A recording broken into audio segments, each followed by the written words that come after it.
Bonjour à tous chers amis, nous sommes aujourd'hui à Parasha Ekev, Parasha qui suit dans pas mal de sujets la semaine dernière. Bien sûr, c'est la répétition de toute la Torah, depuis le Chumash Dvarim, mais c'est surtout la semaine dernière, si tu te rappelles, on a vu le paragraphe du Shema. Paragraphe du Shema avec, paragraphe qu'on lit tous les jours, qui est Shema Israël, Hashem Elokeinu, Hashem Echad. On a dit quelque chose d'important juste après qu'on dit tous les matins et plusieurs fois par jour. Ve'ahavta, et tu aimeras Dieu, ton Dieu, b'chol levavcha, b'chol nafshecha, b'chol modecha. On a expliqué ça longuement Shabbat, à votre Chabad, ainsi que dans les cours des années précédentes, et on peut revoir ça sur l'application Torah. Quel sens on apprend du Shema, bien sûr qu'on a parlé la semaine dernière sur les 10 commandements, la répétition des 10 commandements, la différence entre les 10 commandements de la paracha Vaetranan et la paracha de, comment on appelle ça, la paracha de Yitro, exact. Et aujourd'hui, on voit la suite, qui est dans la paracha de cette semaine, on voit le, comment on appelle ça, le deuxième paragraphe du Shema. On sait très bien quelle est la différence entre le premier paragraphe et le deuxième paragraphe, que dans le premier paragraphe, les choses ont été dites de manière beaucoup plus courte, alors que dans le deuxième paragraphe, on rentre déjà dans les détails, on commence à te parler de toutes les ramifications positives comme négatives. Qu'est-ce qu'il y a si tu vas faire ce que Dieu va te demander? Et si tu ne vas pas faire ce que Dieu va te demander, qu'est-ce qui va pouvoir, ou qu'est-ce qui pourra arriver, etc., etc. Donc ça, c'est par rapport au schéma. Mais aujourd'hui, on va s'arrêter aussi sur un autre point, puisque la paracha, puisque cette semaine, c'est aussi ce qu'on appelle le 15 Av. Et on sait très bien ce que la Torah nous dit, la Gemara nous raconte. On va s'arrêter sur ce point important, qui est que le Hayu Yamim Tovim l'Israël, il n'y avait pas de jours importants pour le peuple juif, comme le jour du 15 Av. Pourquoi? On va rentrer dans les détails. Quelle était la spécialité du 15 Av? Qu'est-ce qui se passait ces jours-là? Particulièrement, qu'on le compare à l'importance du jour de Kippour. Il y a quelque chose qui est quand même pas clair. Comment on peut dire que c'est le jour le plus important, le jour de fête, etc., etc. Si Dieu veut, on va rentrer dans tous ces détails. Dans ce cours, on comprendra quelle est cette mitzvah du schéma que la Torah nous donne, dans laquelle la phrase qu'on dit tous les matins, c'est Ve'ahavta, tu vas devoir d'aimer Dieu. Tu aimeras. Comme si tu appuies sur un bouton, tu as le bouton play, tu as le bouton stop et tu as le bouton tu devras aimer. Comment tu peux pouvoir aimer et comment tu peux être forcé à aimer. Ok. Comme on a dit tout à l'heure, ce mercredi, le 15 Av, c'est le jour des fiançailles juifs, si on peut dire. Le jour dans lequel le peuple juif se fiance, à l'époque en tout cas.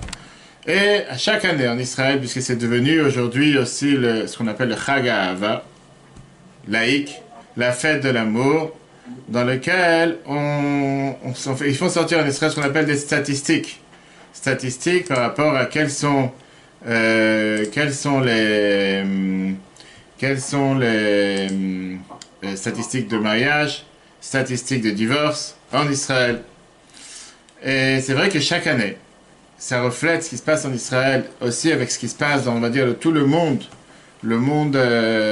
occidental, où on voit que de plus en plus, l'âge de mariage se retarde, se repousse. À part le défi qu'il y a d'abord de rester marié sur le long terme, voire toute sa vie, les pourcentages de divorce aussi grandissent d'année en année. Mais surtout la décision de prendre le pas en avant et dire je vais me marier, c'est quelque chose qui tarde. Maintenant, quelle est la cause? La cause, elle est bien sûr dans le monde individualiste dans lequel on vit aujourd'hui, dans lequel les gens sont beaucoup plus égocentrés. Ils sont beaucoup plus refocalisés sur eux-mêmes. Et ils sont beaucoup plus, on va dire, ils font beaucoup plus attention à qu'est-ce qu'ils sont et qu'est-ce qu'ils représentent. Chacun y découvre plus en plus la qualité de vie personnelle que lui, là, et qu'il n'y a personne comme lui sur Terre. Et que c'est difficile de vouloir partager sa vie privée avec quelqu'un d'autre. Et c'est pour ça que tu as parfois des couples qui se mettent ensemble et qui pensent à se marier, mais ils sont ensemble pendant un certain temps. Et ils repoussent la décision jusqu'à ce qu'ils vont ressentir cette étincelle, ou on va dire qu'on appelle ça, cet éclair qui va arriver, va leur dire, on ne peut pas vivre l'un sans l'autre. Et la question qu'on a mise aujourd'hui dans le cours est la suivante. Combien de temps il faut se connaître avant le mariage? Quelle est l'étape dans laquelle quelqu'un peut dire, ça y est, est-ce que tu vas me marier? Est-ce qu'il faut se connaître une semaine, un mois, un an, 2 ans, 5 ans? J'ai déjà tout vu. J'ai pas dit que j'ai tout vu, parce qu'on l'apprend tous les jours. Mais j'ai vu beaucoup de choses. Des gens qui te disent, je vais me marier en août dans 3 ans. Toi, je vais te faire, te font des plans. Tu sais pas que tu vas acheter dans 3 ans. Qu'est-ce que tu fais des plans? Bref. Et est-ce que le fait de se connaître des années avant le mariage, tu as une garantie, tu as une certitude que ça sera la bonne ou le bon partenaire pour une vie éternelle, ensemble. Et c'est surtout, comme on voit concrètement, que les pourcentages de divorce ne diminuent pas parce que tu t'es connu, vous êtes connus ensemble, 3 ans, 4 ans, 2 ans, 1 an, peu importe, c'est pas ça qui fait en sorte qu'il y a moins de divorces. De l'autre côté, tu as beaucoup de gens qui ont peur de marcher dans ce qu'on va dire, ce chemin qui est plus ou moins ce qui est respecté par les religieux, dans lequel, après quelques rencontres, déjà, on propose, est-ce qu'on va se marier? Et donc, comment tu sais, comment tu peux savoir que ça, c'est le ou la bonne partenaire? Bien sûr, en tant que juif, on a le devoir de regarder ce qui se passe dans la Torah. Tu vas regarder ce qui se passe dans la Torah nous raconte 2 fiançailles. Sur ces 2 fiançailles que la Torah nous raconte, ces 2 histoires, le point commun qu'il y a entre les deux, c'est qu'à chaque fois, ça s'est passé presque en un clin d'œil. Il n'y a pas eu des années d'attente, il n'y a pas eu des années de préparation, il n'y a pas eu des années dans lesquelles il fallait réviser, répéter, bref, se préparer, voir. Première histoire, le premier fiançaille que la Torah nous raconte, c'est qui? Eliezer, qui est parti chercher Rivka. D'abord, Eliezer, il a fait un test avec Rivka, le test de savoir si elle a un bon cœur ou pas. Par ça qu'il lui a dit, il va savoir si elle lui propose à boire à lui et à ses chameaux. Et juste après, il a dit, est-ce que tu vas vouloir venir te marier pour le fils de mon maître, Yitzhak? Bien sûr, tu vas me dire, c'est les patriarches, Dieu était présent. C'est ce que la Torah nous raconte. Qu'est-ce qui se passe? Juste après, on voit que la fiancée décide de partir avec la maison, vers la maison du fiancé. Et le verset continue juste après que Yitzhak, il a fait rentrer dans la maison de sa mère. Vateilo leisha, elle est devenue pour lui comme une femme, Vayahavea, et il l'a aimé. Ça, c'est première histoire. Deuxième histoire, rapide, exactement. Deuxième histoire, c'était les fiançailles de Yaakov et Rachel. Yaakov et Rachel, la Torah nous dit qu'en un mois, depuis que Yaakov il est arrivé dans la maison de Lavan, il a voulu se marier avec Rachel. Et la Torah nous dit, il est resté là-bas pendant un mois. Yomer Lavan Yaakov, Lavan il a dit à Yaakov, est-ce que comme ça, tu es mon frère et tu vas travailler gratuitement? Dis-moi, qu'est-ce que tu veux comme salaire? Et il a dit, je suis prêt à te travailler encore 7 ans pour pouvoir se marier avec Rachel, ta petite fille. C'est très bien ce qui s'est passé, qu'au départ il devait se marier avec la plus petite, et il a dit, c'est pas juste, il faut se marier avec la plus grande. Alors, comment tu peux dire que tu connais quelqu'un en un mois?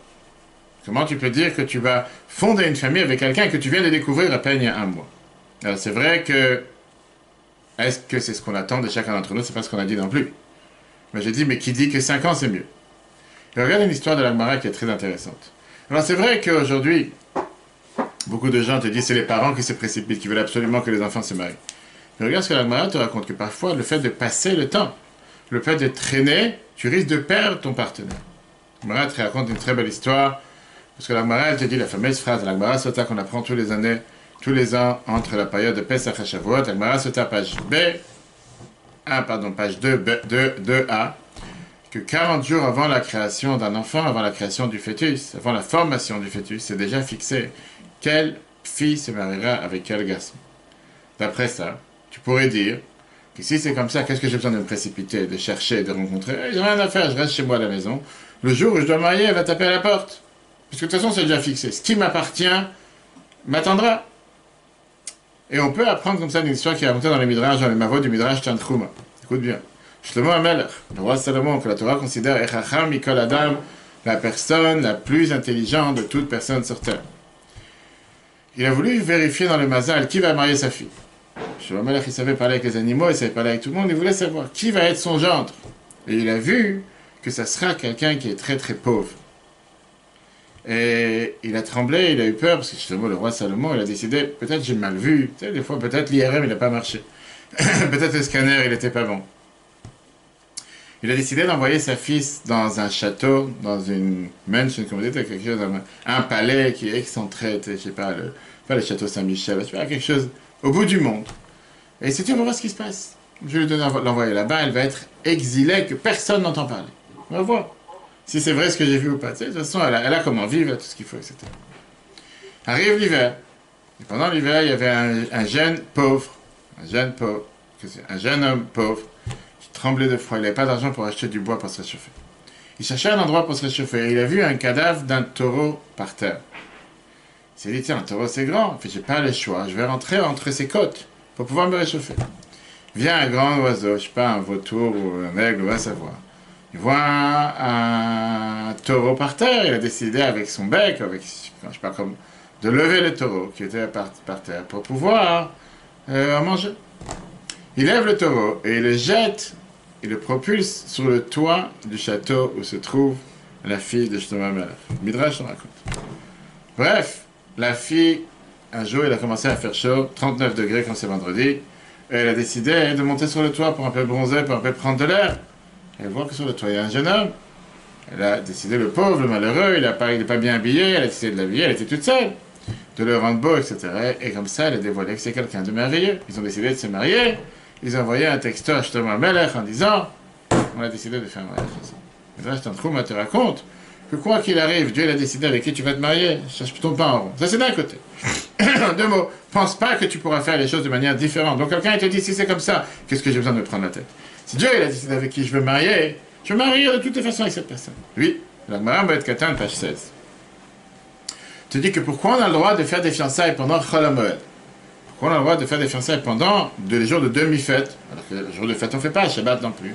Shema yekadmen ou acher, de peur que quelqu'un d'autre va te devancer. Malgré que c'est fixé depuis le départ, ça veut dire malgré que Dieu l'a décidé depuis le départ, qui va se marier avec qui, le fait de perdre du temps, le fait de traîner, le fait d'attendre, risque de faire en sorte que tu perdes ton zivou, que tu perdes ton mazal. Pourquoi? Que tu risques de faire en sorte que quelqu'un d'autre, attends qu'il passe, risque de faire en sorte que quelqu'un d'autre va se marier avec la personne qui était destinée. Mais le Rabbi, il parle de ça longuement. Comment tu réponds à ces deux Gemara? Il n'y a pas moins de contradiction.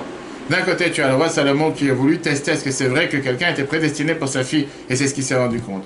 De l'autre côté, tu as celui qui te dit que faut te dépêcher à tel point qu'on te permet de faire des fiançailles pendant Chol HaMoed, parce que si tu ne vas pas le faire, tu risques de perdre ton ou ta partenaire. Le Rabbi dans Igrot Kodesh, volume 2, page 193. Répond chaque débat qu'on vient de voir qui est écrit dans la Gemara, et il te rajoute un mot.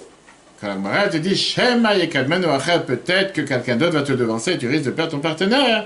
Berachamim par miséricorde. Qu'est-ce que ça veut dire? Que des fois, le fait que quelqu'un d'autre prie, et en plus, toi tu perds ton temps, tu traînes, ça peut changer le plan divin original. La preuve, le mariage de Léa. Le mariage de Léa, c'était qu'au départ, elle devait se marier avec qui? Elle était destinée de se marier avec Esav, puisque le plan était que la grande est pour le grand et la petite est pour le petit. Mais elle a crié, elle a prié à Dieu, et à la fin, elle s'est mariée avec Yaakov. Si on peut dire, elle a pris le zivoug, elle a pris le mari qui était destiné à sa sœur. D'accord? Donc, ça, c'est pour répondre à la question de l'Agma. On voit ici que... Alors, c'est quoi le temps? Est-ce que c'est un an, une semaine, un jour, une rencontre? D'où on sait. Comme j'ai dit tout à l'heure, c'est pas seulement parce que c'est le Touba, le 15 av cette semaine. C'est les parachutes qu'on a lu ce Shabbat et qu'on lit cette semaine. Le schéma. Parce que une des choses qu'on ne peut pas éviter, qui est une des bases fondamentales de toute la Torah, c'est la mitzvah de Ahavat Hashem, aimer Dieu. Tu dois aimer Dieu. On a lu ce Shabbat, on a lu la semaine dernière, que Moshe continue à se séparer du peuple juif. Et il dit la paracha qui va devenir la paracha qui reflète l'alliance et la foi juive par excellence, qu'on dit quand on se lève le matin, malheureusement, à la fin de la vie de quelqu'un, qu'on lit, pour les Sfaradim, on a l'habitude de dire à une Brit Mila, qu'on dit à un mariage, qu'on appelle Kabbalat al Malchut Shamayim, Shema Israël Hashem Elokeinu Hashem Echad, c'est le premier verset du Shema qui est la mitzvah de croire dans quoi? Dans Hashem, le Basem Hashem, l'unité de Dieu. Que Dieu il est le seul qui croit en Dieu. Que Dieu il est le seul qui gère le monde, qui gère la planète. Qu'est-ce qu'on dit tous les matins dans la prière? Yotzeror uvor echosher, ose shalom uvor et akol. Que Dieu il est celui qui crée le monde, celui qui fait la paix, celui qui crée l'obscurité, qui crée la lumière. Et là, tu viens avec cette, je dirais, bombe monumentale, qu'on ne réfléchit pas un instant quand on le dit tous les matins, et qui vient te mettre à un niveau très élevé, la barre elle est très haute. Juste après qu'on te dit Shema Israël, qu'est-ce que la Torah elle continue à te dire? La Torah elle te dit Ve'ahavta, tu auras un devoir de quoi? De aimer Dieu, ton Dieu, Bechol levavcha, Bechol nafshecha, Bechol modecha. Aime Dieu ton Dieu avec tout ton cœur, tout ton âme, tout tes biens, etc. Oui, aimer Dieu tout court. Ça veut dire que prier, ok, on prie tous les jours. Tu vas à un cours de Torah, mais la Torah, tu mets la barre très haut. Tu es censé pas seulement apprendre et prier, tu es censé aimer Dieu. Tu dois aimer Dieu à tel point, comme le roi David, il a l'habitude de dire dans le psaume, Tzama nafshi Elokim, j'ai une soif, ma âme elle a une soif envers Dieu. Ah, si tu ne sais pas ce que ça veut dire aimer Dieu, on a la chance d'apprendre Rambam tous les jours, même et la semaine dernière, on a appris les lois de Teshuvah de Rambam, chapitre 10 à la Chabet. Et là-bas, Rambam, il te dit exactement qu'est-ce que ça veut dire aimer Dieu. Qu'est-ce que ça dit? Ahava, Aréouya. Qu'est-ce que ça veut dire aimer Dieu? Sheyehav et Hashem, Ahava, Gdola, Yetera, Azam, Meod. Il emploie 5 mots. Tu dois aimer Dieu avec une amour grande, une amour qui déborde, une amour forte et une amour très forte. Ton âme doit être attachée avec cet amour de Dieu. Et il te dit, tu dois toujours penser à cet amour envers Dieu. Tu es malade avec la maladie de l'amour. Il n'y a pas un docteur qui va te donner des médicaments parce que tu es malade de l'amour. Qu'est-ce que ça veut dire? Regarde ce que Rambam te dit. Que tu ne penses à rien d'autre, mais à Avat Otaïcha, seulement de l'amour envers cette femme. Vous, Shogel Batamid, et tu n'arrêtes pas de penser à elle. Ben Beshifto, que tu es quand tu vas dormir, quand tu es assis. Ben Bekumo, quand tu te lèves.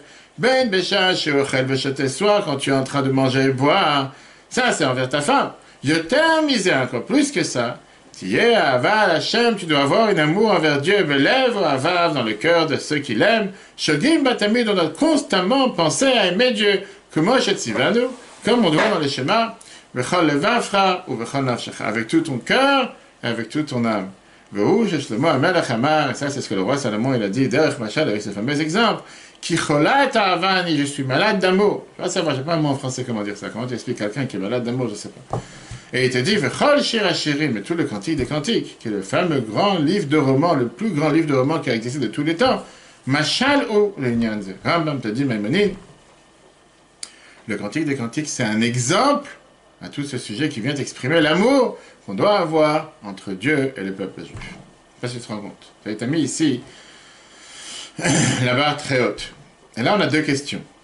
Première question, comment tu peux avoir une telle passion, un tel amour, un tel languissement, un tel soif, un tel désir, un tel envie à quelqu'un que tu n'as jamais vu et tu ne sais pas ce que c'est?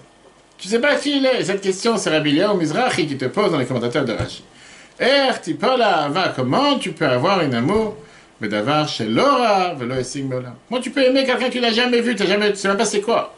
Mais c'est Dieu. Mais après, il y a la deuxième question qui est encore beaucoup plus forte.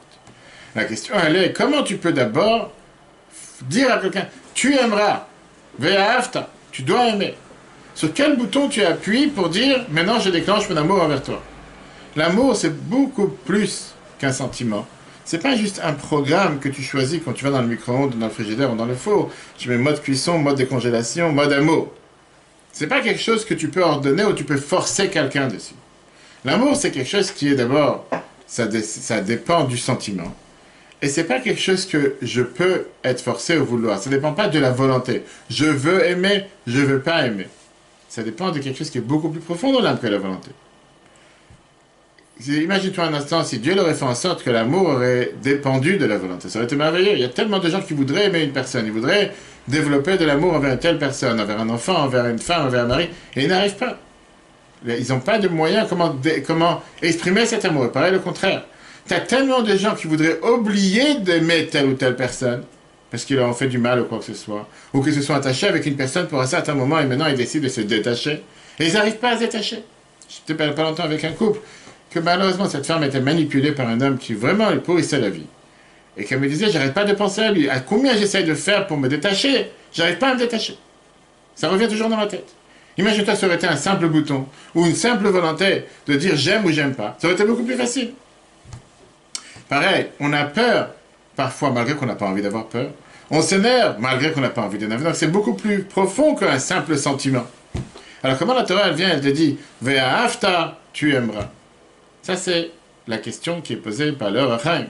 Le Or HaChaim Akadosh, le Chaim Ben Attar, un des meilleurs commentateurs de la Torah. Sur la paracha de cette semaine, il te dit la fameuse phrase, chapitre 6, verset 6. Ahava, l'amour. C'est pas quelque chose qui peut obliger la personne. Retsono la asot, mais ta mère de le forcer à faire ce que Dieu lui demande. Alors, d'avoir, chez Taloui Belev, l'amour, c'est quelque chose qui dépend du cœur. Vechol, chez Alev, lo yagish. Tout le temps que le cœur ne ressent pas d'avoir une chose chez Afilbo Acheshek qui va déclencher chez lui l'envie, et Noël, tu ne peux pas aimer. Agam chez Achichenu, tu peux le forcer avec n'importe quel moyen. Tu peux me forcer ce que tu veux. Si j'arrive pas à t'aimer, je ne peux pas t'aimer. Alors qu'est-ce que ça veut dire ici quand la Torah elle te dit Ve'ahavta, Tu aimeras. Ne te dis pas tu essaieras d'aimer, tu feras comme si tu aimes, tu t'efforceras à vouloir aimer. Non, tu aimeras, c'est un fait. La Torah dit c'est comme si tu dois aimer. C'est pour ça que tous les commentateurs, ce qu'on va voir aujourd'hui, que ce soit la Gemara, que ce soit Rashi, que ce soit la Mishnah, on va voir comment ils nous disent que quand la Torah nous dit que la phrase qu'on répète tous les jours, et Afta, tu aimeras, on est obligé de dévier l'amour avec le point principal que la Torah elle attend de nous, que c'est pas juste aimer pour aimer, mais c'est surtout faire quelque chose qui va déclencher l'amour. Que l'amour, par définition, c'est quelque chose qui ne vient pas comme ça, je sais pas, avec un parapluie ou avec des photos, avec des paillettes. C'est quelque chose que tu dois faire pour la déclencher. Rashi, tout de suite sur place, il te met les paroles du Midrash, et qui te dit qu'on doit travailler dur, comme tu vas faire des efforts envers quelqu'un que tu aimes, que pour ça tu n'as rien de difficile, puisque tu te sens obligé de le faire. Rashi te dit, qu'est-ce que ça veut dire Ve'afta? Aseit va'arav me'ava. Qu'est-ce que ça veut dire tu aimeras Dieu? Ça veut dire tu dois faire ce que Dieu te demande avec amour. Et il te dit, ça ne ressemble pas à quelqu'un qui fait les choses par amour, le semeira à quelqu'un qui fait les choses par crainte. Pourquoi? Chez Oset, celui qui fait les choses par crainte, ce que son maître lui demande. Quand ton maître il te dérange en trop, ou bien il te prend la tête, tu laisses tomber, tu vas faire autre chose. Parce que là, je le fais parce que tu m'as forcé à le faire, le prof il est sorti de la classe, maintenant je peux faire ce que j'ai envie. Mais celui qui fait les choses par amour, quand tu fais les choses par amour, tu vas faire tout ce qui est tout dans tes forces. Tu ne vas pas calculer parce que tu aimes la personne, parce que tu vas faire, tu vas pas commencer à dire je fais ça ou je fais pas ça. Quelle est la preuve que la Torah te parle que quand on fait les choses par amour, on ne calcule pas? Comme une fois, on retourne au patriarche, premier patriarche, Abraham, qu'il n'a pas été, il ne s'est pas mentionné du fait qu'il a eu déjà les 10 épreuves, à tel point que Dieu lui dit va prendre ton fils unique en tant que sacrifice sur l'autel pour remplir la volonté de Dieu. Et il est parti le faire.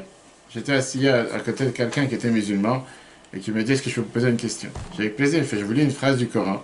C'est écrit, il me fait vous croyez en Dieu d'Abraham? Je suis bien sûr. Il me fait regarder, c'est écrit ici que Dieu a demandé à Abraham d'amener en sacrifice son fils Ismaël. J'ai dit écoutez, c'est une déviation de la réalité. Parce que d'abord le Coran il a 1400 ans voire moins. Alors que la Torah qui a plus de 3000 ans nous dit que l'ordre de Dieu c'était pas avec Ishmaël, c'était avec Yitzhak. Et c'est Yitzhak que Dieu lui a demandé d'amener le sacrifice, qui n'a pas été amené en sacrifice. C'était un test. Bref, on a discuté juste pour montrer parfois comment les gens échangent des choses. Mais en tout cas, Abraham n'a pas eu peur. Il l'a fait. Rabbi Akiva. La Torah nous raconte dans sa famille Rabbi Akiva dans la Gemara, Yoma, que quoi? Que les Romains, ils ont déchiré sa peau avec des brosses en fer.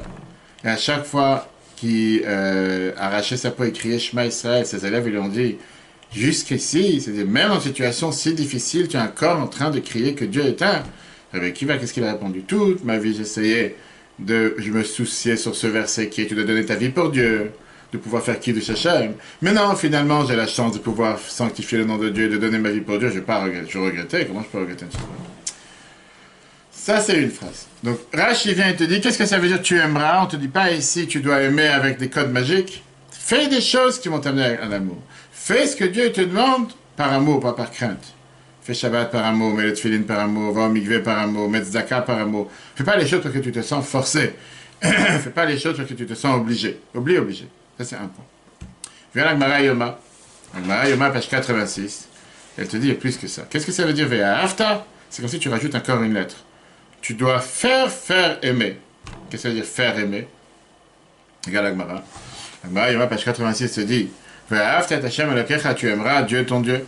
Sheyehe Shem Shamaim Mitaev Aletra.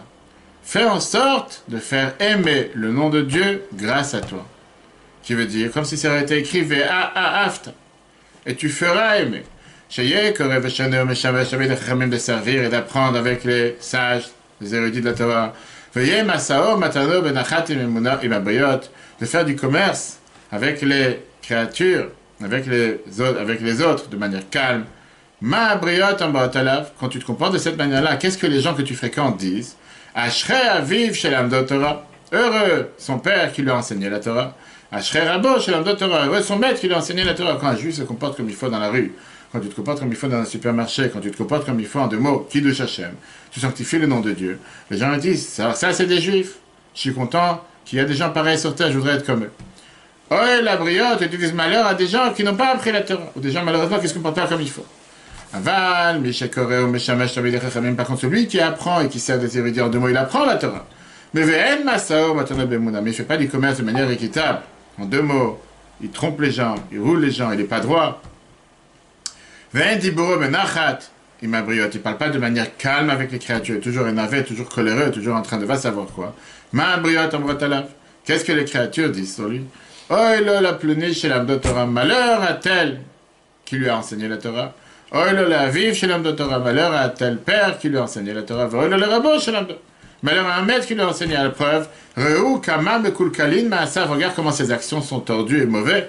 Kama, mechoarin, rachav, combien ils sont abominables ces chemins.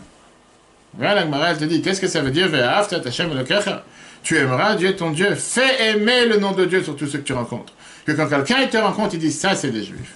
Qu'est-ce que j'ai la chance de connaître des personnes pareilles? Regarde comment ils respectent, regarde comment ils sont reconnaissants, regarde comment ils sont remerciants, regarde comment ils sont gentils avec les autres, regarde la bonté qu'ils ont. Malheureusement, quand un juif ne se comporte pas comme il faut, tu fais en sorte que les gens salissent Dieu, salissent le peuple juif, et pas seulement qu'ils disent, toi tu t'es mal comporté, ils disent, ça c'est les juifs qui se sont mal comportés. Ça c'est ce que la Gemara, Yoma 86 te dit, quand tu dis tous les jours, tu aimeras Dieu ton Dieu, fais aimer Dieu sur les autres. Ok. Et la Gemara t'amène pas mal d'autres exemples. À tel point, les Chachamim à l'époque, ils faisaient tellement attention comment faire aimer le nom de Dieu sur les créatures. La Gemara te dit, c'est quoi Chilul Hashem? Qu'est-ce que ça veut dire se profaner le nom de Dieu? Amarav, Rav il disait dans la Gemara, que si je prends un morceau de viande du boucher et je ne paye pas tout de suite, ça en Israël c'est très connu, tu rentres dans un supermarché, les gens te disent, c'est quoi ton numéro de téléphone et ils notent, même en Amérique, tu mets sur le compte, je vais payer à crédit. Mais les gens, ils vont penser que j'ai pris sans payer. Ça va dégrader le nom de Dieu. Ah, tu vois, il est parti, il n'a pas payé. Je ne sais pas que j'ai un compte avec le patron. Abaye, Kshaya, Loker, Bassam, Métis, Agmara te dit qu'un Abaye, tu n'as pas acheté ce morceau-là. Abaye te dit que quand quelqu'un, il prenait un morceau de viande chez le boucher qui appartenait à deux associés, il payait aux deux. Pourquoi? Pour que l'un ne pense pas, il a pris sans payer. C'est le point. On n'a pas dit qu'il faut arriver à ce niveau-là. Mais en deux mots, c'est sûr, il ne faut pas faire des choses pour profaner le nom de Dieu. Tu sais, pousser à la caisse, doubler, faire comme si... Ça, ce sont des explications très belles. On n'a pas répondu à la question. Parce que ça, c'est des explications qui dévient, si tu peux dire, du mot réel. Ce que tu dis tous les matins dans la prière. Ve'afta, tu aimeras. Tu ne tournes pas en rond. Je ne vais pas tourner autour du pot, comme on dit. Dis les choses claires. Tu n'as pas dit ici, fais aimer, fais ce qu'il t'a demandé avec amour. Ça, c'est des belles explications. Ah, chez l'Agmara, personne ne dit le contraire. Mais la Torah, elle te dit, Ve'afta, tu aimeras. Et comme on a dit tout à l'heure, ce que Rambam te dit, tu dois aimer Dieu avec un tel amour. Comme si tu es malade d'amour, tu n'as rien. La seule chose que tu peux faire, c'est d'aimer. Qu'est-ce que la Torah, elle pense sur les sentiments? On est bien obligé de dire que la Torah, ici, elle veut te faire développer une nouvelle manière de penser, contrairement à ce que tu as l'habitude de penser jusqu'à présent. Et avec ça, on va recevoir la réponse à la question préalable qu'on a demandé au départ. Comment créer l'amour entre un couple? Que ce soit au début, que ce soit au milieu, à mi-chemin, et que ce soit après 20 ans de mariage, sans différence. Avant d'avancer, comme je t'ai dit, il faut d'abord parler du deuxième sujet sur lequel on a cette fête de cette semaine, qui est la plus grande fête que la Torah te décrit. Lo hayu yamim tovim l'Israël, plus grand jour de fête, comme le 15 av. C'est dans la Torah. L'Agmara, Mishnah Ta'anit, page 26b, bien sûr, tout de suite. L'Agmara, c'est la Torah. Tu vas pas commencer à... Oui, bien sûr. Alors qu'on connaît que la Torah nous donne les jours de fête, Rosh Hashanah, Kippour, Sukkot, Pesach, viens, on voit qu'au temps du Beth Amikdash, au temps du temple essentiellement, on avait l'habitude de faire une fête qui était plus importante que toutes les fêtes. Mara, Mishnah Ta'anit 26b. Amar Rabbi Shimon Gamliel. Rabbi Shimon Gamliel, il disait, Lo hayu yamim tovim l'Israël, il n'y avait pas de jour de fête de Yom Tov pour le peuple juif, que Chamisha Asar Be'av ou que Yom Kippourim. Comme j'allais dire, rien que ça. Tu compare les deux au même niveau. Le 15 av, qui est cette semaine, si Dieu veut, mercredi, et le jour de Kippour. Pourquoi? Shebaen, que dans ces jours de fête, Bnot Yerushalayim, les filles de Jérusalem, Yotzod, Bikli, la Van Sheolim, ils avaient l'habitude de sortir avec des habits blancs empruntés. Et la Gemara te dit pourquoi? Shelo le Vayesh et Mishaen, pour ne pas faire honte à celui qui en a pas. Et c'est pour ça qu'ils sortaient avec des habits empruntés. Ou Bnot Yerushalayim, et les filles de Jérusalem, Yotzod, Vecholot, Bekramim, ils sortaient et dansaient dans les vignes, dans les vignoires à l'époque. Ou Mayomrot, qu'est-ce qu'ils avaient l'habitude de dire? Bachour, jeune homme, Sanai Nechaore, lève tes yeux et regarde. Ma'ata Borer Lecha, qu'est-ce que tu vas choisir? Altiten et Trabeno, et ne donne pas tes yeux dans la beauté. Ne choisis pas juste la beauté physique extérieure. Ten Enechem Mishpacha, regarde la famille. Sheker Achen, mensonge et la grâce. Ve'evel Ayofi, vanité et la beauté. Isha Yerat Hashem, une femme qui craint Dieu, Hititalal, c'est elle que tu dois donner des louanges, et c'est ce qu'on dit tous les jours, tous les vendredis soirs, dans Eshetraïl, etc. Il y a des dizaines de discours du Rabbi merveilleux sur cette phrase et sur ce jour, les critères, comment choisir un partenaire basé sur ce qui se passait avec les filles de Jérusalem en ce jour du 15 av, etc. Dans le livre du Kalb, qui était un des livres les plus importants de la période des Rishonim, on t'explique c'était quoi cette fête. On te dit, Lo Ayu Yamim Tovim. C'était la fête de la deuxième chance. C'était la fête pour les filles âgées qui ne sont pas encore mariées. Et pour ça, la communauté avait organisé qu'on appelle ça, ce bal de nuit, ou cette soirée célibataire, dans les vignes. C'est très romantique. Tu n'as pas besoin d'aller acheter du vin ailleurs, tu as le vin tout près, pour les fiancés. Et c'est pour ça qu'on te dit pourquoi il n'y avait pas d'autres jours de fête aussi grands que le 15 av, parce qu'il n'y a pas une plus grande joie qu'un couple qui a attendu des années pour pouvoir se marier et qui finalement il se marie. Regarde le Kalbo, il te dit. A priori, ça a l'air bizarre cette histoire. Ve'en Zetema dans le Siman 62, c'est pas étonnant, apparemment ça a l'air ici plus que, je sais pas, comment on appelle ça, un pub ou bien comment on appelle ça, une boîte de nuit, que quelque chose que la Torah devrait faire de ça une fête. Aval, la Minag, il dit c'était quoi la coutume? J'ai la banote à cause de ses fiches, Enya Davien, ma segret la Sigan, que les parents n'avaient pas les moyens de marier. Vayu Yoshvot Hachetabin Roshan, ils seraient restés célibataires jusqu'à ce qu'ils aient la tête blanche. En deux mots, qu'ils viennent âgés. Imlo Aminag Azeh, s'il n'y aurait pas eu cette coutume. En deux mots, qu'est-ce qui se passait? Ils sortaient, il y avait les jeunes qui défilaient, et c'est comme ça qu'ils se rencontraient, etc. Pourquoi ça a été annulé, cette fête? Après la destruction du temple, cette fête a été annulée à cause de raisons de pudeur. Parce que c'est devenu, comme je te dis, des boîtes de nuit, c'est devenu des choses qui s'étaient... Alors, à l'époque, c'était encore quelque chose qui était fait avec un certain cadre, mais après, c'est devenu quelque chose qui est devenu du n'importe quoi, et aujourd'hui, on n'a plus la possibilité de faire des choses comme ça, les Shem Shamaim. Et d'ailleurs, dans la Megillah de Ech, qu'on a lu la semaine dernière, le jour de Tisha B'Av, on parle justement, une des lamentations, c'est sur la perte de la fête des fiançailles qu'il y avait à Jérusalem.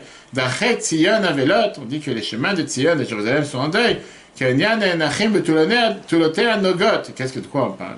L'explication d'Alecha te dit que les jeunes filles de Jérusalem, ils font des éloges sur le fait qu'on a arrêté de sortir le jour du 15 av et le jour de Kippour avec les danses. C'était ces deux jours dans lesquels c'était ces grands jours de fiançailles, etc.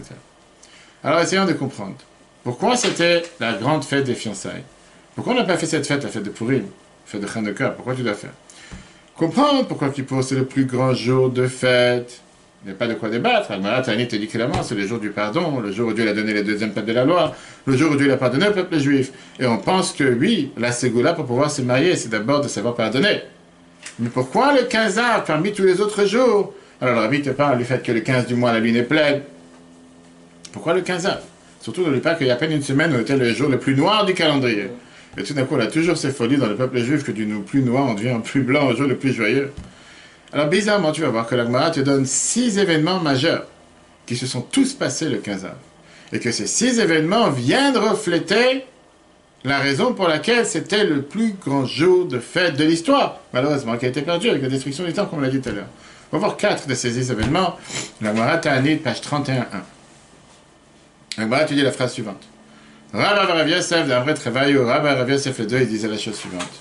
Yom Shepasku Melichot Etzim la Maracha. C'est le jour où on a arrêté de couper les bois pour la braise, le feu qui brûlait sur l'autel, comme on a pris longuement les lois de Beth Aprira, les lois de la construction du temple pendant la période des 9 jours. Alors, tout de suite, voir ce que ça veut dire. Rabbi Eliezer, Rabbi Eliezer, le grand, disait Mechamisha Asar Be'av, à partir du 15 av et Elach et plus, Tashash Kochash Al-Chama. La force du soleil s'arrête. Velo ayu kortim etzim la maracha, on a arrêté de couper du bois pour l'autel. Le fiche einan yeveshin parce que les bois ne sont plus séchés. Il commence à pleuvoir, il commence à être humide. Il y a des vers dans les bois. C'était pas kavod, c'était pas une gloire pour le temple d'amener ces bois. La raison est la suivante. On sait que sur le misbéach, sur l'autel qu'il y avait dans le temple, tu avais un feu qui brûlait 24 heures sur 24 sur lesquels on donnait les sacrifices. Pour ça, bien évidemment, il n'y avait pas des planches à gaz ou des barbecues à gaz, comme quelqu'un m'appelait la semaine dernière, me demandait comment cachériser quand on est en vacances. Tu avais des morceaux de bois. Imagine-toi que tu dois avoir un grand feu de bois qui doit brûler constamment 24 heures sur 24. Il faut du bois. Tu ne peux pas faire ça sans bois. Il y avait ce qu'on appelle une chazaka. C'était quelque chose qui était fixe, qui appartenait à plusieurs familles de Jérusalem, qu'eux venaient et donnaient ce bois, ce qu'on appelait le korban ha'etzim, sacrifice des bois. Ils donnaient le bois, ils avaient des forêts, quoi que ce soit, pour le temple. Bien la Gemara nous dit. qu'ils avaient l'habitude de donner le bois, et ça se terminait le 15 av. Parce que puisque le soleil devient moins fort et le bois commence à devenir humide, automatiquement il y a des vers à l'intérieur. On ne va pas amener un tel bois pour amener un sacrifice sur le temple. Et donc ils coupaient tous les bois jusqu'au 15 av, et comme ça ils pouvaient subventionner le temple en bois pour une demi-année jusqu'au mois de Nissan. Au mois de Nissan, c'était déjà différent. Au mois de Nissan, il commence à refaire beau, pour de Pessah. Et là, on peut déjà prendre les autres bois qui ont séché de l'hiver. Parce que tu vas me dire que les bois de l'hiver, ils sont aussi pleins de verre. Oui, mais c'est déjà passé. Maintenant arrive la nouvelle période, etc. Donc ça, c'est le premier événement qui se passe le 15 av. Le deuxième événement que la Torah nous dit, c'est Yom Sheutru Shvatim Lavos et Bazé. C'est le jour où les tribus ils ont pu se marier les uns avec les autres. Tu vas me dire, qu'est-ce qui se passe? Quand, si tu te rappelles, les 3 semaines dans la paracha Pinchas, on a vu que le peuple juif a hérité la terre d'Israël. La Torah nous disait qu'il y avait une famille qui avait que des filles, les filles de Tzlofrad. Les filles pouvaient hériter la part qui appartenait à leur père. Mais ils avaient le droit de se marier seulement avec des personnes de leur tribu, pas une autre tribu. Pourquoi? Pour garder la part d'héritage dans la tribu. Pourquoi? Parce que si ces filles vont se marier avec des garçons d'une autre tribu, les garçons que dans la tribu on suit toujours la généalogie du père, puisqu'on sait très bien que l'essence même, est-ce que tu es juif ou pas, ça dépend de la mère, mais la tribu, Mishpechotam, le Beit Avotam, Cohen, Lévi, Israël, ça dépend du père. Ils vont faire passer ce morceau d'héritage de la tribu du père. Et donc tu risques avec le temps de perdre toute cette part de territoire qui appartenait à la tribu de la mère d'où tu viens, du côté du père. Mais une fois qu'ils sont entrés en Israël, et chaque tribu a été installée dans son endroit, on a décidé le jour du 15 av d'annuler ce décret et de permettre à n'importe quelle femme de se marier avec qui elle veut parmi les 12 tribus. Troisième événement qui s'est passé le 15 av, Torah nous dit Yom Sheutar Shevet Binyamin Levo Bekal. Le jour où la tribu de Binyamin a pu se marier avec les autres membres de la communauté. Après l'histoire de Pileg et Begiva, on sait qu'il y a eu la tribu des enfants de Binyamin qui ont fait souffrir une femme qui est passée dans leur yishuv, dans leur village. Le peuple juif a décidé on ne se marie plus avec eux, comme protestait le fait qu'ils se sont mal comportés avec cette femme. Le temps est passé. Et les gens ils ont compris que la tribu de Binyamin va être exterminée s'il n'y aura pas de femme, personne ne va se marier avec eux. Et donc ils ont décidé de leur proposer de regarder les filles de Shiloh qui dansent dans les vignes le jour du 15 av, et comme ça ils pourront se marier avec eux. Donc le 15 av est encore un jour dans lequel on a permis. Encore un événement qui s'est passé des centaines d'années après la fin du premier temple. Yom Shebitel Hoshea ben Ela. Hoshea ben Ela a fait disparaître Prusdiot. C'était, comment on appelle ça, les barrières qu'avait mis Yerovam ben Nevat sur les chemins pour ne pas laisser le peuple juif monter au temple. Et ils ont fait sauter ces barrières en disant que tout celui qui veut maintenant monter vers le temple, il peut arriver. Après des centaines d'années, où il y avait cette frontière, tu sais, comme tu vois aujourd'hui en Israël, quand tu prends l'autoroute pour aller de Jérusalem, je sais pas, au centre et le retour, tu as toujours ces, comment on appelle, ces checkpoints. Et que des fois, dans la nuit, quand tu reviens à 2h, 3h du matin, tu dois faire une queue d'attente pendant une demi-heure parce qu'il n'y en a qu'un ou deux postes qui est ouvert. Quand tu vas à l'aéroport, tu vois, c'est la même chose. Mais ça, c'était en plein milieu d'Israël, entre le royaume du peuple juif d'Israël en Samarie, à Shomron, et le royaume de Judée à Jérusalem. Et les gens de Shomron, de la Samarie, n'avaient pas le droit de monter au temple. C'était comme si tu avais 2 États pour un seul peuple.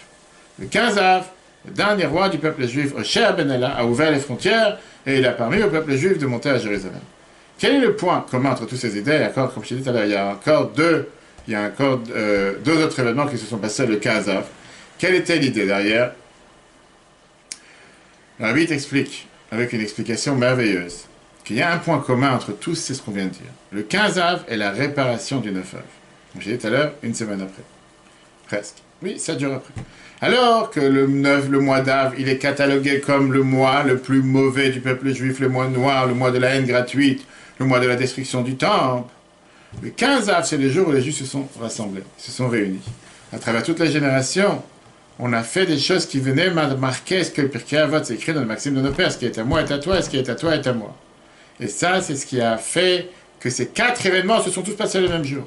Le fait d'avoir des familles qui sont prêtes à donner leur bois pour des sacrifices qui vont être amenés pour des autres juifs. Et ils auraient pu clairement dire que celui qui amène des sacrifices, pour lui qui amène des bois pour brûler son sacrifice sur le temple, il doit au moins faire une cotisation. Ou pourquoi moi je donnerais mes propres bois pour quelqu'un d'autre? Ils ont décidé d'offrir du bois pour les sacrifices d'un autre. Maintenant, quand tu réfléchis un instant, c'est qui amène les sacrifices? Les sacrifices, ce ne sont pas des grands tzadikim. Bien sûr qu'il y avait des sacrifices qu'un tzadik pouvait aussi amener. Mais majoritairement, c'était par rapport à des fauteurs, des gens qui ont fait une faute, qui devaient amener un sacrifice.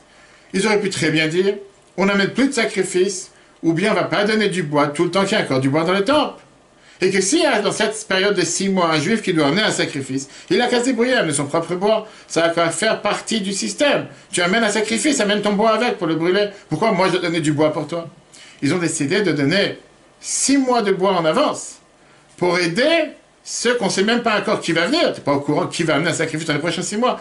Mais volontairement, sans savoir, juste pour décider de faire une faveur à un autre juif qu'on ne connaît pas, pour lui laisser amener son sacrifice, même si c'est un grand fauteur. L'idée, la deuxième étape, qui était qu'on a permis les tribus de se marier les uns avec les autres. Encore une fois, il n'y a pas mieux pour montrer cet amour qui a été déclenché entre les peuples juifs. Alors que jusqu'à présent, il y avait cette haine gratuite. Là, il y a eu cet amour qui a fait en sorte qu'il n'y a plus de séparation entre les différentes étapes de la terre d'Israël. Et bien sûr, le fait d'avoir ouvert les frontières, c'est exactement la même chose. Regarde comment la Bible est écrit ça dans, du côté Sichot 24, page 53 et la page 56. Sibat HaChurban, quelle était la cause de la destruction de Beit Sheni dans le deuxième temple? Haïtam mipnei sinat chinam était à cause de la haine gratuite. Va'hepech miseh. Et le contraire, Nif'al betu b'Av, le contraire de ce qui s'est passé le 9 Av, s'est passé le 15 Av. Le fikol ha'ta'amim ha'amurim, avec toutes les raisons qu'on vient de mentionner. Comme on l'a dit, le jour que la tribu de Binyamin pouvait se marier, le jour que Hoshea ben Ela il a enlevé, il a fait sauter les barrières. À plus forte raison, la raison du fait qu'on a arrêté d'amener du bois dans le temple pour l'autel, pour le feu qu'il y avait sur l'autel. Chez Zot, Tzedaka, Achidona, la Bible dit c'est la plus grande Tzedaka qui peut exister. Soit pour les sacrifices privés, soit pour les sacrifices de la communauté. De telle manière que tu as des bois prêts depuis le départ jusqu'au mois de Nissan pour les prochains 6 mois. Et donc on comprend pourquoi ce Yom Tov, ce jour de fête du 15 Av, il est fêté avec les filles d'Israël qui sortaient, qui dansaient dans ces villes. Sans regarder les différentes manières, les différentes, on va dire, catégories, les différentes classes, les différents moyens, les différentes familles d'où ils venaient. Ils dansaient tous ensemble avec le plus grand amour. Revenons maintenant à la question du départ. Comment tu crées cet amour entre Dieu et le peuple juif? À tel point que Rambam, même, il te dit, tu dois avoir cette folie d'amour, tu dois être totalement malade d'amour, tu dois, comme l'amour sur la femme sur laquelle tu n'arrêtes pas de penser, le H24, penser de la même manière à Dieu. Et qu'est-ce qu'on apprend de ça par rapport à l'amour d'un homme envers sa femme? Une histoire qui a été publiée très récemment, il y a quelques années, par Jam, que chaque semaine il te dévoile encore une nouvelle histoire, des interviews qu'ils font avec des gens qu'ils ont rencontrés leur rabbi, mais très très riches. Merveilleuse histoire, Meshulam et Ilian Weiss de Floride. Ils étaient des jeunes, un jeune couple marié avant le mariage, un jeune couple de fiancés. Ils ont décidé de rencontrer le rabbi, comme on avait l'habitude à l'époque, de venir voir le rabbi en audience privée pour recevoir sa bénédiction avant le mariage. Meshulam, le mari, aujourd'hui il a une barbe blanche, tu vois la vidéo qui raconte l'histoire, il avait un petit papier dans lequel ils ont demandé leur demande pour pouvoir avoir une vie heureuse. Et là, il s'est passé quelque chose de bizarre. Devant le rabbi, dans le bureau, la fiancée, elle commence à pleurer. Et pas seulement ça, elle fait allusion à son fiancé qui est là. Est-ce que ça ne le dérange pas de sortir dehors? Elle voudrait rester toute seule avec le rabbi. Le fiancé n'a pas commencé à faire toute une histoire. Il sort dehors, il attend. Après 20 minutes, elle sort de la chambre du bureau du rabbi bouleversée. C'est quelques jours après le mariage. Et ils ne se sont pas vus jusqu'au mariage. Tu sais, elle était encore bouleversée parce qu'elle a parlé avec le rabbi. Après la choupa, on a l'habitude chez les communautés ashkénazes et Chabad d'aller dans Cheder Yichud. Cheder Yichud, c'est la chambre où il y a l'union entre le mari et la femme, où ils se rencontrent pendant quelques minutes, ils vont boire ensemble quelque chose, manger quelque chose, ils ne sont pas vus depuis 7 jours. Et les premiers mots qu'ils lui demandent, qui lui dérangent, qu'est-ce que tu as parlé avec le rabbi pendant 20 minutes? Tu m'as jeté dehors et tu parles avec lui, qu'est-ce qui s'est passé? Écoute, c'est après la choupa, c'est après le mariage, c'est l'émotion, elle retombe. Elle lui dit comme ça, j'espère que tu ne vas pas t'énerver contre moi. Mais j'ai demandé au rabbi la permission d'annuler le mariage. Parce que tu as un tellement bon cœur, tu n'as pas réalisé qui je suis réellement.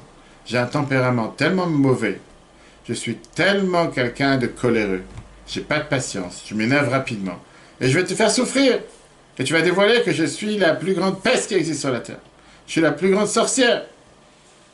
Écoute-toi, c'est ta fiancée qui t'a dit ça, ou t'as marié juste après la choupa, tu comprends, c'est le cadeau de mariage.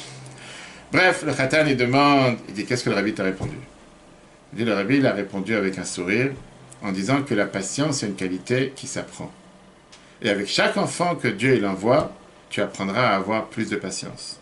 Dieu va te bénir avec beaucoup d'enfants, et comme ça tu auras beaucoup de patience. Et en attendant que les enfants arrivent, le rabbi lui dit, prends sur toi d'aller faire du bénévolat avec des enfants malades dans un hôpital, et le fait que tu vas travailler avec ces enfants-là, ça va t'apprendre à développer cette qualité de patience pas seulement de patience, mais de tolérance envers les autres. Et ton tempérament, il va changer.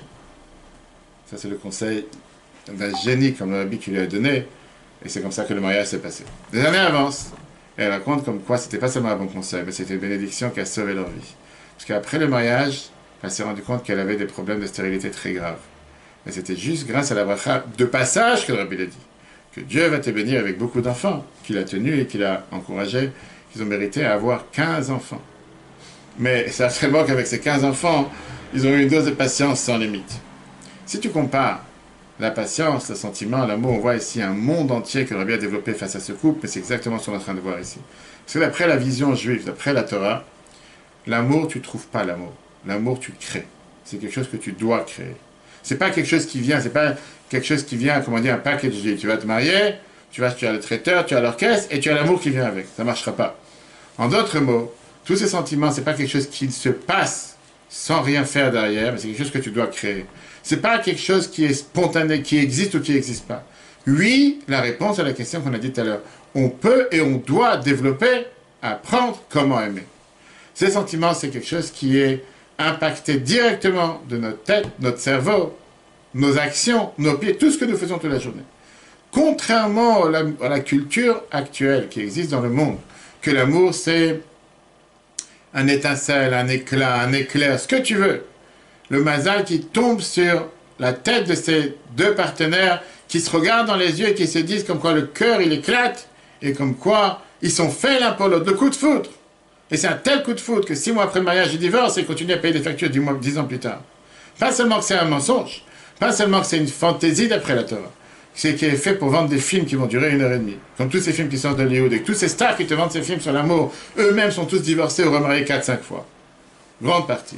Mais c'est une énorme erreur qui a détruit l'institution du mariage. Parce que les gens se rapprochent au mariage avec un tel espoir, avec une telle idée dans la tête, qu'ils voient que 6 mois après le mariage, tous ces paillettes ont disparu. Et ils sont désespérés parce qu'ils attendaient que cet amour allait venir avec le mariage. Et cet amour ne s'est pas passé. Viens la Torah, elle te dit, tu aimeras Dieu ton Dieu.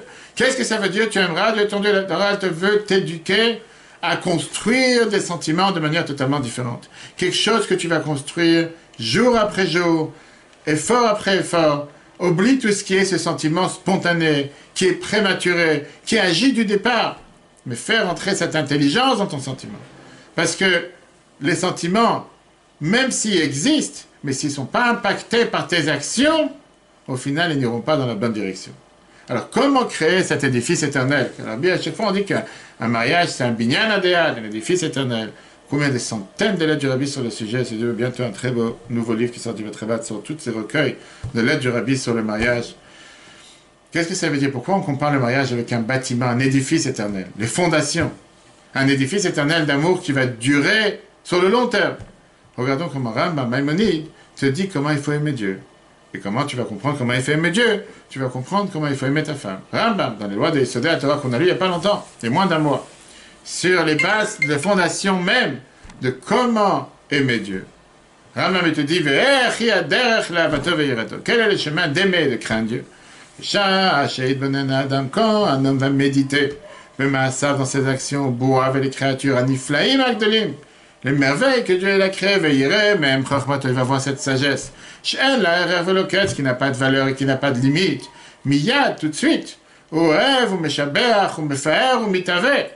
Il aime, il va donner des louanges, il va glorifier et il va aimer. Ta'avak de là, avec cette tellement grande envie, l'Eda, Hashem Agadol, de vouloir connaître Dieu. Qu'est-ce qu'on fait tous les matins?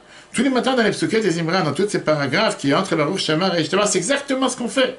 On est en train de parler comment Dieu a créé le ciel, a créé la terre, a créé les nuages, a créé les océans. Pourquoi tu répètes ça tous les jours? Parce que grâce à ça, c'est une préparation pour te préparer à arriver au schéma dans lequel tu dis, après tout ce que je viens de voir, comment je peux pas l'aimer? Je suis obligé de l'aimer.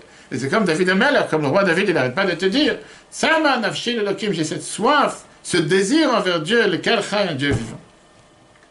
Viens Rambam et te dit, la première étape pour pouvoir développer un sentiment envers Dieu, c'est pouvoir contrôler ta pensée. Penser des bonnes pensées avec des louanges envers la personne que tu aimes. Parce qu'en règle générale, une personne naturellement a une attirance vers les choses qui lui font du bien. Plus tu réfléchis dans la grandeur de Dieu, l'importance de Dieu, plus tu as envie de faire partie et de l'aimer. de l'autre côté. Et aimer Dieu vient par ça que tu repousses les mauvaises pensées, les pensées destructives, les pensées de doute, les pensées qui te font parfois avoir des débats. Est-ce que Dieu il est vraiment bien ou pas? Le fameux exemple qui a raconté une fois quelqu'un qui attendait pour prendre un vol. Baruch Hashem, le monde il rouvre. Et Baruch Hashem, tout va bien. Les gens commencent à voler, les gens commencent à voyager. C'est les vacances. On a oublié, il n'y a pas 2, 3, 4, 5, 20, ce que tu veux. Bref, quelqu'un il attend son vol et la fin, il ouvre son sac et il a un paquet de gâteaux à l'intérieur. Mais tout d'un coup, il entend que les hôtesses disent dépêchez-vous, prenez ce vol, la porte est bientôt fermée, il faut monter dans l'avion. Il va vers le comptoir, il devait arranger son billet, et après il retourne à sa place, et là il voit quelque chose qui l'énerve. Il voit quelqu'un qui était assis à côté de lui, qui a son paquet de gâteaux, il est en train de manger comme si rien n'était. Voici, c'est pour plus l'énerver, la personne lui propose, je veux pas un petit gâteau, de son paquet, c'est ta pas honte. Il prend son sac, il laisse le paquet, et il s'en va, il va dans l'avion. Après qu'il monte dans l'avion, il voit qu'il ouvre son sac, et il voit que son paquet de gâteaux se trouve dans son sac totalement fermé. Il a compris qu'il s'en avait pour rien, que le sac, que le paquet de gâteaux, que celui qui était en train de manger, c'était le sien. Il avait le même paquet que lui, qu'est-ce que je te dis. Pas seulement qu'il avait son paquet à lui, il a même proposé, est-ce que je peux proposer quelque chose? Il a compris qu'il s'en avait pour rien. Il a changé ce sentiment de colère avec, pas seulement amour, mais avec respect par rapport à l'autre. Comment la personne qui ne le connaît même pas, il est prêt à être gentil avec lui. Qu'est-ce qu'on voit de là? Que le cœur, qui a l'air d'être totalement indépendant, en réalité, il est, on va dire, sur une base de logiques qui sont totalement cachées. C'est des fois des logiques qui sont prématurées, qu'après peuvent se dévoiler comme quelque chose qui est totalement incohérent. Mais il y a une logique derrière tous ces sentiments qu'il y a dans le cœur. Et la Torah, elle veut que tu puisses créer ces logiques qui vont faire en sorte de dévier et de conduire le cœur vers les bonnes résolutions qui vont te faire aimer ce que tu dois aimer. En pensant en positif vers la personne que tu veux aimer. Et automatiquement, grâce à ça, tu vas pouvoir développer des sentiments sains, des sentiments forts, des sentiments stables et des sentiments qui vont durer sur le long terme. D'ailleurs, le Or HaChaim te dit, c'est la raison pourquoi le verset, c'est pas Afta, tu aimeras, c'est Ve'afta qui veut dire. Par ça que tu médites le premier verset, Shema Israël, écoute Dieu, Dieu est un. Par ça, tu vas aimer. La deuxième base, pour pouvoir avoir ce sentiment envers Dieu, c'est de savoir donner. Fais pour la personne que tu aimes. On va voir tout de suite ce que le Chinuch te dit.